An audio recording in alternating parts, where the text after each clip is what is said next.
we find ourselves today 111 days away from the 5th anniversary of Katrina.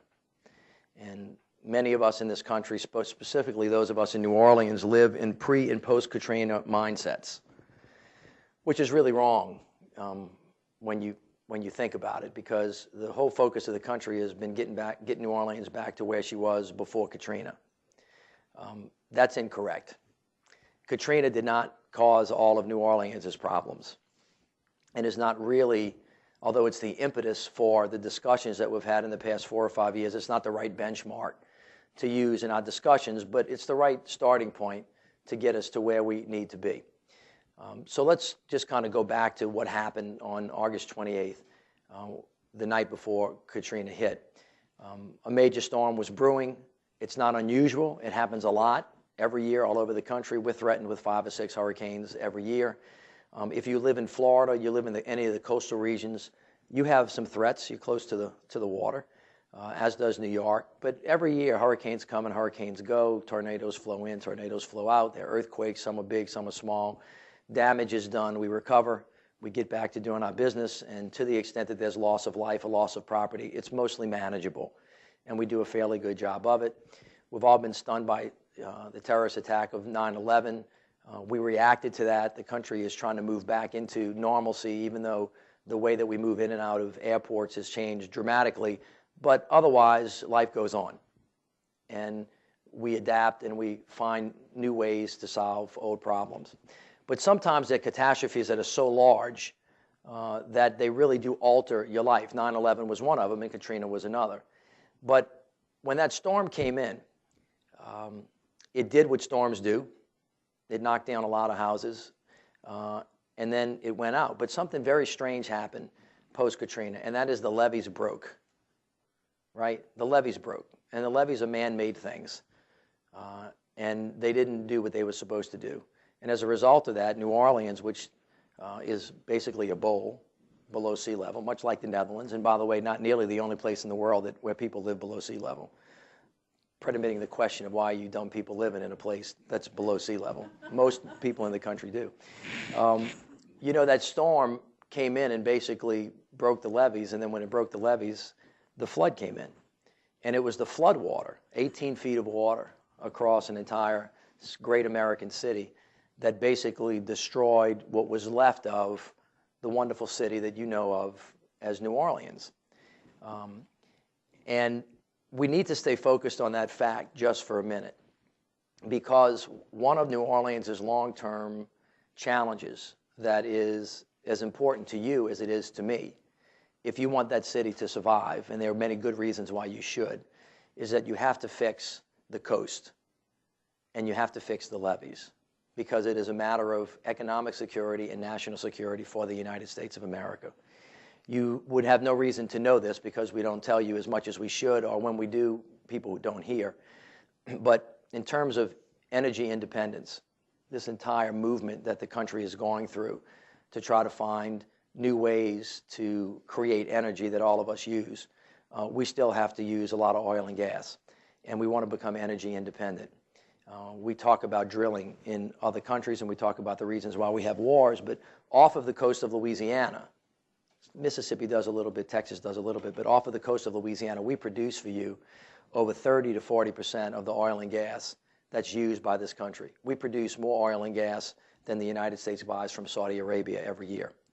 And that oil and gas is produced by drilling off of the coast of Louisiana with platforms, and that oil and gas is sent to the United States of America through pipelines that flow through the state of Louisiana. So if you just think a big map and think of rigs and pipelines running through Louisiana, that's where they run, and they run through the marsh, right? And so what happens is, as a result of two things, the Mississippi River, which basically feeds and clothes the entire nation. We have 4 of the largest ports in New Orleans, and that river has got to work. And the way the river works is we put levees that are really high and really fortified on the river. So what happens is all of the natural sediments that come all the way down America goes through New Orleans and goes off the shelf into the Gulf. What that means is those nutrients don't go into the marsh, and so the marsh has started to die. And the second reason the marsh has started to die is because oil and gas pipelines that I told you about actually cut through the marsh. The consequence of that is that as that marsh deteriorates at 100 yards every 30 minutes, so by the time I finish talking, we'll lose 200 yards of land. What happens is the storm surges that will always come continue to get higher and continue to get more forceful and will basically swamp the city of New Orleans, as you know, within 100 years if we don't rebuild that coast. Many environmentalists have been years fighting about the Everglades. It's an important problem, but the coastal region of Louisiana dwarfs the Everglades by about 5 times. And the consequence of not restoring those wetlands so that there's a buffer zone in New Orleans is that most of our energy independence, as we know it today, will cease to exist if we don't fix that problem. That's the long-term message, besides the other issues that we're going to talk about today that the country has to get fixated on, but they don't want to because it's a big deal. People from around the country say, well, we don't really want to put federal money, in cities. I say that's silly. We have a history of doing that. And so this is an issue that I think is squarely on the country's shoulders that has to be fixed, not just for the people of New Orleans, because the city is going to cease to exist, but because the rest of the country will suffer if we don't fix that problem. And everywhere I go, I bring that message first. So Katrina hits, the levees break, the waters come in, and people's lives change dramatically forever. And the narrative is a couple of different things. Oh my God, we have to go in and help because it's the empathetic and the right thing to do, or we don't want to go help. Those people are really dumb and they shouldn't be living there anyway, so why don't they just move?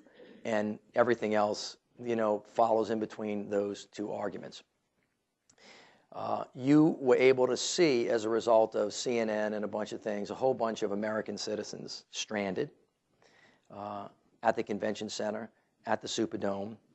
Some people tried to turn it into a racial issue because most of the pictures that you saw were of African Americans in those particular parts. But if you were where I was, which is in St. Bernard, which is a little kind of a hamlet across, you'll know that the storm didn't discriminate. This storm treated white people, black people, rich people, poor people exactly the same. In St. Bernard, there were 3,000 people stuck in a port shed for 4 days without food or water who were primarily white.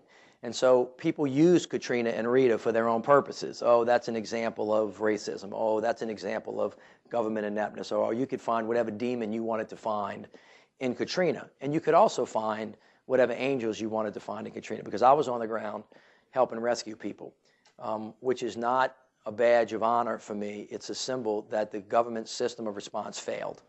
When the lieutenant governor of the state is in a boat individually saving people, that means the emergency response system don't work. That's kind of really what that means.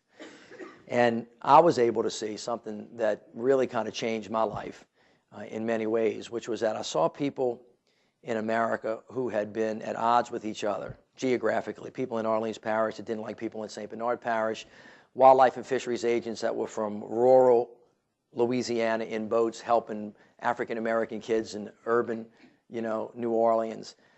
I saw old white women walking down the street with young black kids, hands in their hands because they had lost their mom and their daddy. And the sum and substance of what I saw was that people came together because they had a common enemy, and they spoke with one voice, and they did one thing, and they acted as one people. And it was a beautiful thing to see. It was about as pretty as watching Tom Brady, or Peyton Manning run, or Drew Brees run a perfect 2-minute drill, or watching a gold medal performance in the Olympics. It was really edifying and fantastic. And what it told me was that in times of danger and trouble, human beings have the capacity to rise above the things that separate us, and they have the ability to come together and actually do something that's beneficial for the common good. That's my takeaway lesson from Katrina and Rita.